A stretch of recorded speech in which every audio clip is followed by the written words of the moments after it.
Recording in progress. Let's do this again. Thank you, Nicole. Folks, welcome into the best practices of homepage design. So a little precursor into these next 3 episodes of our best practices series. We're going to be talking a little bit about website design, some aspects of that. Today we'll be covering homepage. So I'll introduce myself and pass it on to Nicole. My name is Spencer. I'm the client experience specialist here at Keystone Click, and I'll pass it on to Nicole now.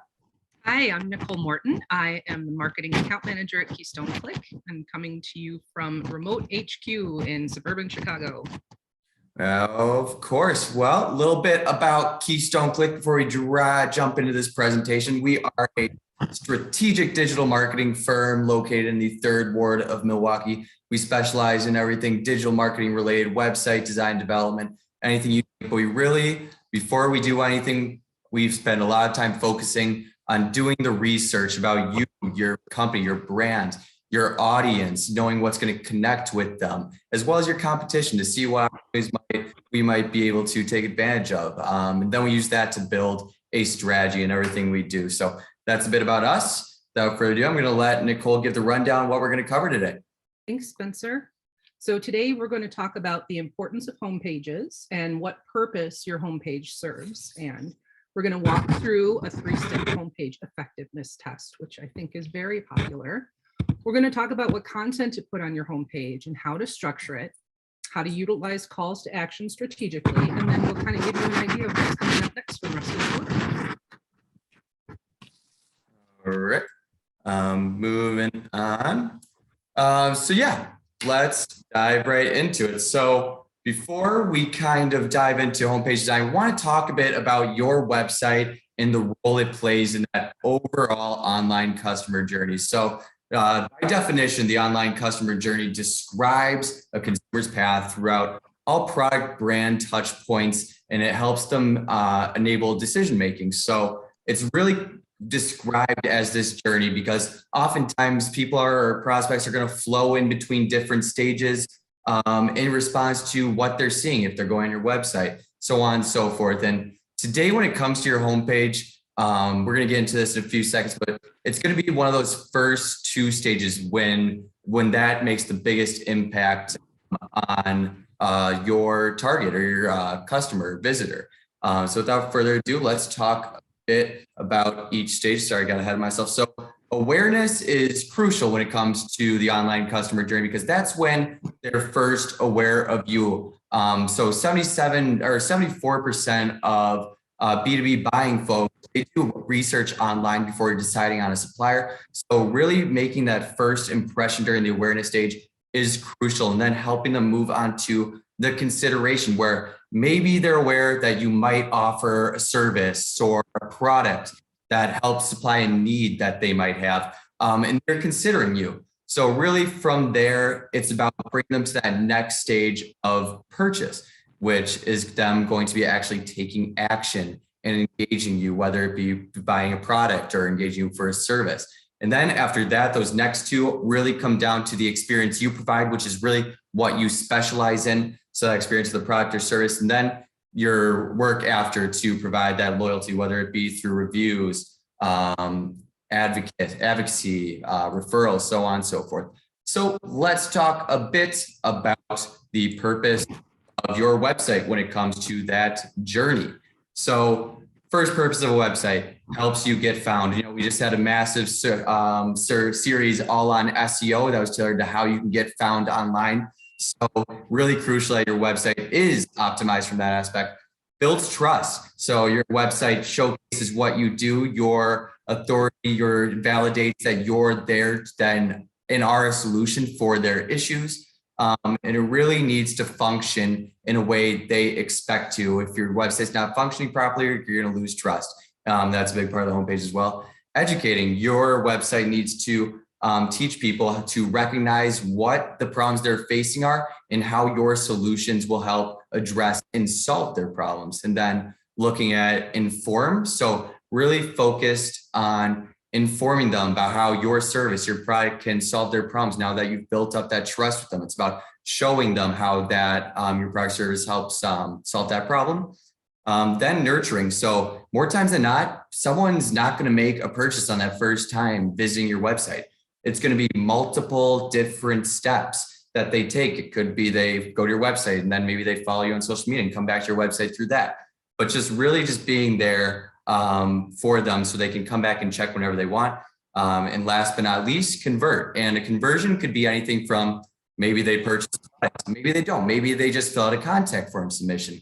Maybe they sign up for your newsletter. That's just another way your website can help guide that journey. So really, once a prospect lands on your website, you need to be greeting them with a positive message, and that is where your homepage comes into. So let's dive into it. The importance of home pages. So it's the most frequently visited page on your site. As you can expect, most people coming into your website are going to be going straight to your homepage, and then it's your job to guide them elsewhere. But even visitors who find your website through search engine optimization or a search query, they're more than likely going to wind up on your homepage. So that's just really why it's crucial, which we'll get into in a bit, to have the right type of content to guide them through that journey. And then, as always, your first impressions are important. You know, I made this up in my head a few seconds ago, but your homepage is like that first shake of the hand, you know, with whether it be a prospect or you're at a job interview, the first shake of the hand, how you're dressed, and first impressions really matter. So as you check by that stat over there, 94% of first impressions of websites are design related. And because the homepage is the most important and most frequently visited page on your site, that's where that first impression is going to form. And studies show that you only have just a few seconds to grab the attention of those site visitors once again your homepage. So that's just another crucial aspect. Really, another part is just it gives that visitor the first view of letting them know who you are, what you do, who you work with, general outline of your business. It also showcases your brand. So tells them who you are as a business, what you're passionate about, how you help your clients or customers, what you are really, what your ideals are, so on and so forth. And last but not least, getting into a bit of that customer journey, it dictates if a site visitor is actually going to take that next step, which we're going to talk about calls to action in a bit, but that's going to be a massive part of that whole aspect. So that's a bit on just why homepages are so important. So let's now talk a bit about the purpose of a homepage. So Nicole is kind enough to come up with this analogy of the best way to think about your homepage is the lobby of a busy building. You know, someone might come in, they might know a little bit about who they are, what they're looking for, but they don't know where to find them. They know where they're coming from. So you've got to really confirm that they're in the right place. And the way that Nicole once again phrases it is that once you first arrive, there's probably a name, maybe an address on the outside of the building. So you know that you are in the right place. And once you get inside the building, you've got your directory on the homepage. And that really is kind of your navigation. That's what serves as your navigation when it comes to what the directory looks like. So you can find what you're looking for using that directory. And from there, you've got your reception desk. So what that would be your headline and sub headlines, really those big places you want people to go, telling them what you do, and leading up to that call to action, which is going to be that signage, those, whether it be a door number, helping them get to where they need to go next. So really the big steps there is they understand what they're coming from. You need to confirm that they're in the right place, identify their need, then help them get where they need to go via those directories, navigation, the calls to action, the headline, so on and so forth. Nicole, do you have anything to add there? Nicely done, Spencer. Thank you. Thank you. I was glad to get your approval on that. Moving on to the billboard test. So for those who have attended our webinars before, you've probably seen this before, but we do a 3-step test on any homepage that really showcases, you know, is it going to be effective? Is it going to help drive that next step? So first things first, is it clear what you offer? that's kind of going back, identify that they have the need or help them find their need. If someone gets to a homepage and they have to search, and ask themselves questions like, will I be able to find the service or product that I'm looking for? Or is this company going to be able to help fit my needs, address my problem? They're going to leave and go elsewhere. So it's crucial that you showcase your offerings right away, including calls to act. Oh, got ahead of myself. Credibility is next. So always, as we mentioned in our last webinar about establishing trust and authority with Google, you need to establish that credibility with your site visitors as well. So whether it be a testimonial, statistics that show your success, maybe a bit of a case study before and after, any way that you can show credibility will just build that trust on your offerings to show you are legit, that you can be a solution to their problem. And last but not least, clear and obvious call to actions are crucial. So, which we'll get into in a bit, but as you can see, that's a quick little glimpse at our website. We've got some of our call to actions. I only pointed at a few of them, but there are many more through on that page. But credibility in terms of webinars presented, team members, podcast episodes, websites developed, and states worked in, so on and so forth. And then our offerings are there front and center. So do that for your own website to just gauge, and then maybe make some slight adjustments to really be able to pass the test of flying colors. Moving on to back to first impressions matter. When someone gets on your homepage, you really just want to be getting that first click. Once you get that first click, the journey is in motion, but we don't want that journey ending right when someone gets to that homepage. So studies actually showed that people will leave websites if they can't find what they're looking for in the first few seconds. So that's why it's so crucial that you have a homepage that helps them get to where they need to go.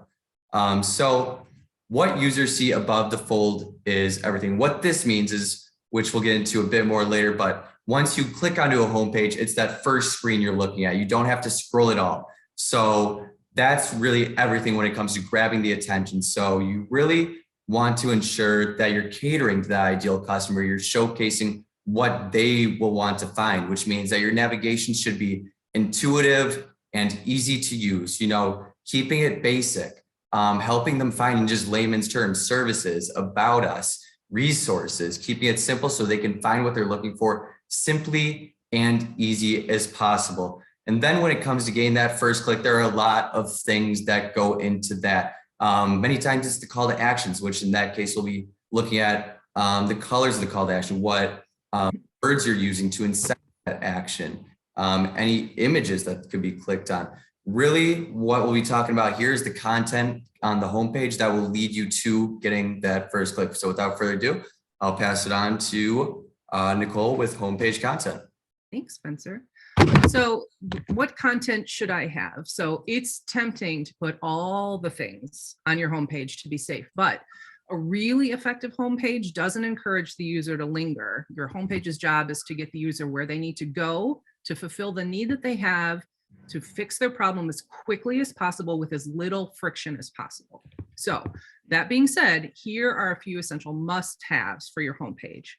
A clear, concise, attention-getting headline, easy to use navigation that Spencer just referenced, a subheadline that introduces your offer, a primary call to action. So what is ultimately the goal that you want for this interaction? Outlining some of the benefits of your offer, giving some social proof or client success stories. You may have a lead magnet that you want them to convert to. You may down the page have secondary calls to action for prospects that are cooler, like Spencer mentioned. Not everybody that's coming to your homepage is ready to convert on the first visit. And then finally, either resources that kind of showcase your authority or awards and credentials for social proof. So let's talk a little bit about the first three parts of the client journey that Spencer had mentioned. So the first 60% of the journey is the majority of the work. You have to keep in mind that users can be arriving from your homepage from a number of different sources, and they can be in a number of different states of awareness. They may not even know yet that they have a problem or a need, or they know that they have a problem, but they don't know what the solution is. They may know that there's a solution to their problem, but they don't know who provides it. They know that you are one of several prospects that provide their solution, Or finally, they may actually be fully ready to convert when they arrive. So at every point, you need to be prepared with messaging that meets the user where they are and gives them the tools that they need to get to that final yes. Now, to be clear, not all of this messaging needs to be on the homepage, but at least the directions to get to that information needs to be there. So one important thing that we talk about at Keystone Click is message matching. And what that means is no matter where your reader is coming from, they should recognize when they arrive that they're in the right place. So we talked about the lobby of a busy building analogy. They could be coming from direct search. They could have typed your URL directly into their search engine and come straight to your homepage. They could have come to you by referral, either by word of mouth or seeing your URL in a piece of content. They could be coming from an email that you have sent if they're a part of your email list.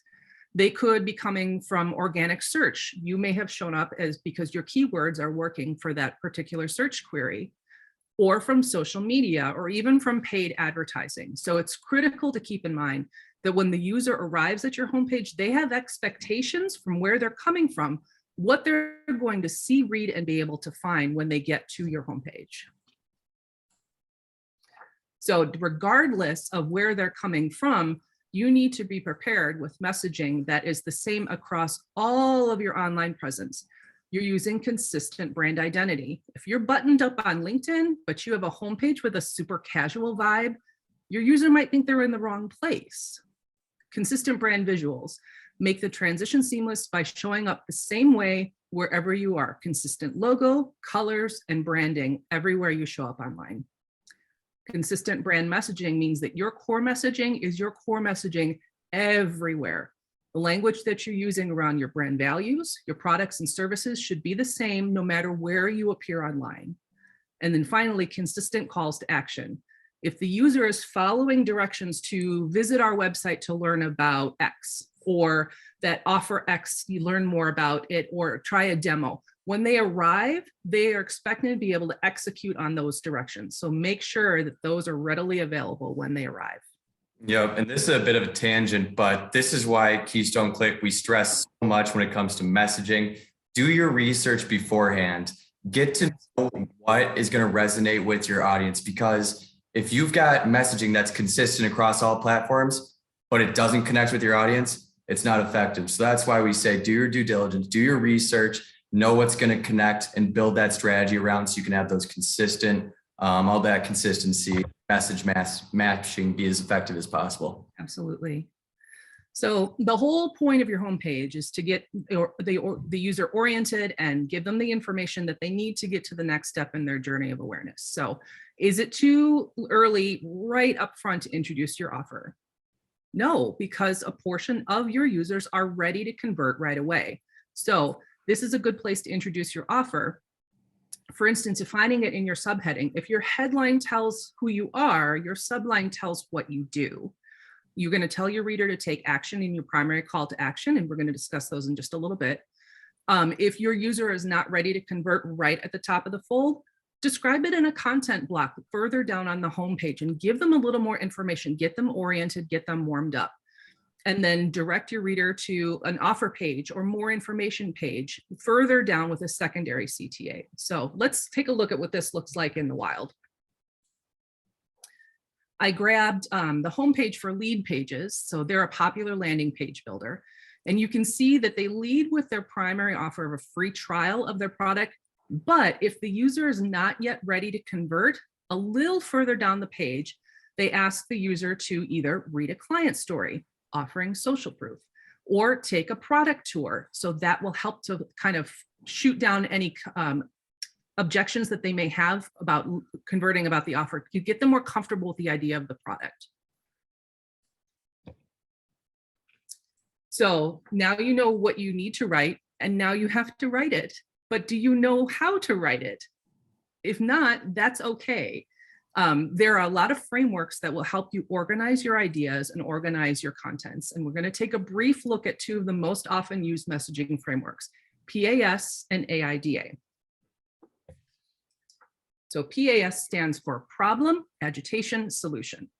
So you start by identifying what the user is thinking and feeling, kind of slip into their skin to understand what their problem is and how it's manifesting in their daily life. Then you proceed to twist the knife just a little bit and by agitating the problem and pointing out the annoyances and the drawbacks of having the problem, and even worse, about having the problem, not doing anything about it. And then finally present your offer as the solution to their problem and let them know how you will solve it. Again, we can take a look at like what this looks like in the wild. I grabbed the homepage for Basecamp, which is a popular project management software.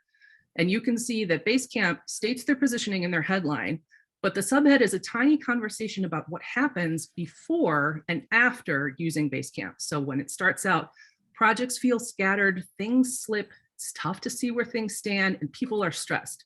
But after Basecamp, everything's organized in one place, you're on top of things, progress is clear, a sense of calm sets in. Problem, agitation, solution.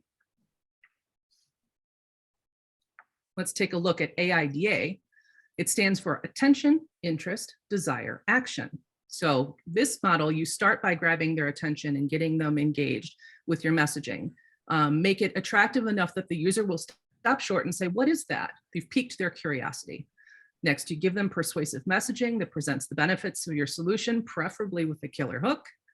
The user is now at the, I like that stage. Then you further create messaging which has the user envision themselves using your solution. It changes from I like that to I want that, and then finally spur them to action with a call to action. And let's see what that looks like. I grabbed a snippet from Moz Pro, which is a popular SEO tool that we actually use at Keystone Click. So they begin by grabbing your attention with a major need, drive more traffic to your site. Who doesn't want that? Then they pique the interest of the user by letting them know how to do that. Ratchet up the desire by letting them know that your tool will boost you past your competition and lead with some heavy benefits. And then they give you the tool to take action. Click this button to start a 30-day trial. So if you're not sure what to write, use those frameworks, but the most important thing is tell them to take action. So Spencer, let's talk about CTAs. Yep, and let's just keep this question in the back of our mind here as we dive into this section. So think to yourself, what makes for an effective call to action? And we're going to get to that later on here. So first things first, when we're talking call to actions, there are two main categories of calls to action on a website homepage. So you've got your primary and your secondary calls to action. So primary calls to action, that is going to be the largest, the most prominent, the most obvious call to action on your homepage. It should be above the fold, as we mentioned before. So right when we get onto the home screen, should be there for them to see, likely underneath in the hero or underneath some of that header text, so on and so forth. And what it does is it encourages the most desired action you want your site visitors to take. So it's that action that, whether it be your products or your services, it's that action that you really want people to be going to this specific page. It's your most desired action, and that's where that call to action should be leading people.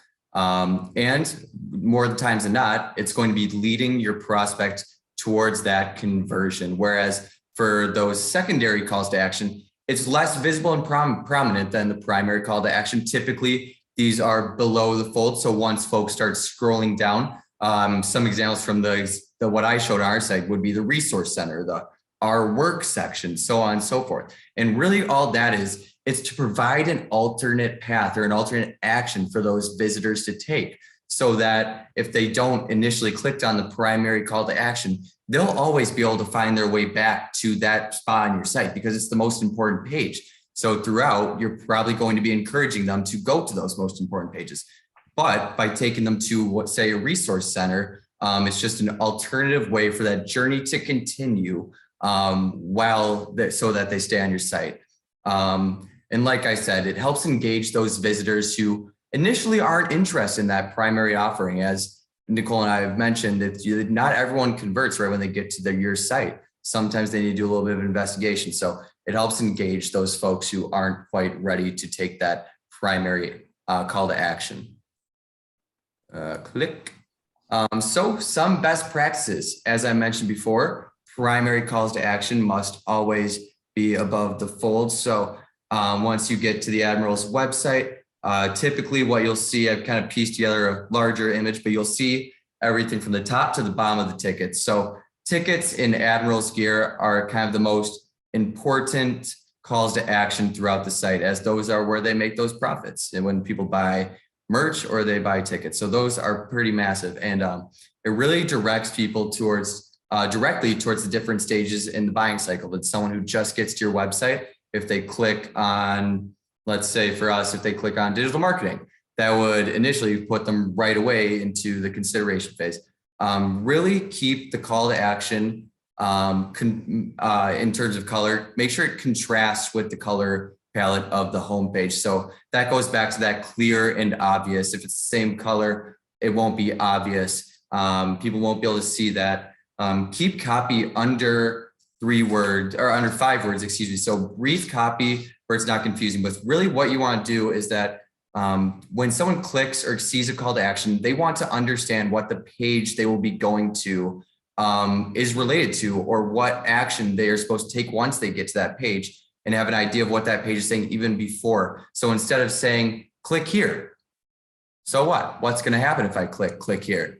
The text above it might say, head to our services. But what if I click here and it takes me to a contact us page? That's not great. And that loses trust in the site visitor.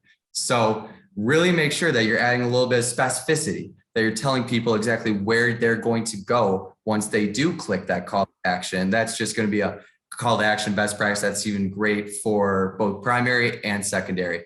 And then ensure that it appears more than once throughout the page. So as someone scrolls through your homepage, let's say maybe they didn't click get tickets right away, and they start to scroll down. Whoops, I just scrolled on the presentation, got a little too into it. But they start to scroll down. Maybe they see it again and it reminds them, oh yeah, I'm supposed to go here.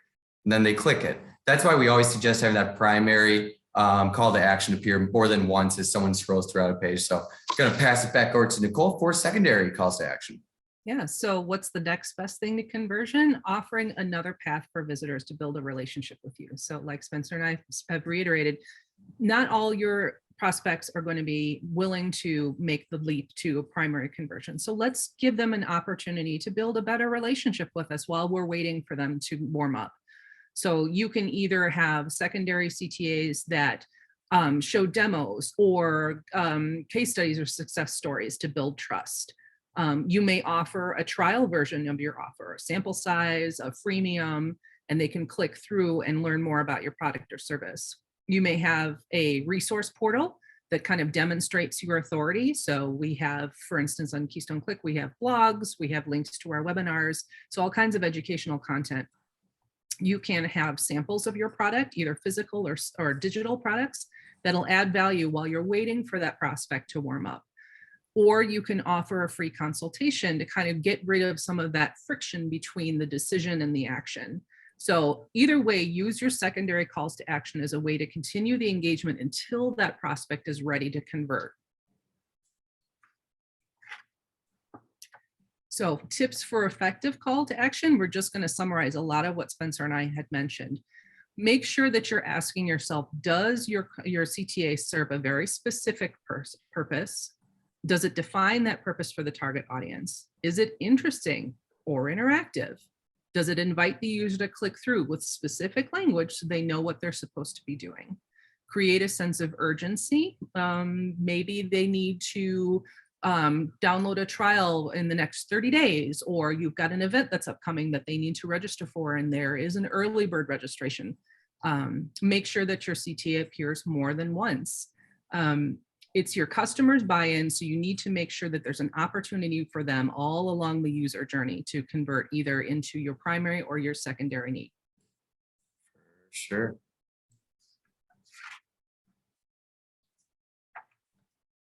So in summary, my goodness, this went so fast, Spencer. I know. Feel free to throw questions in the chat. Oh, yes, for sure. Let us know, because we've been doing all the talking. So let us know what you're interested in.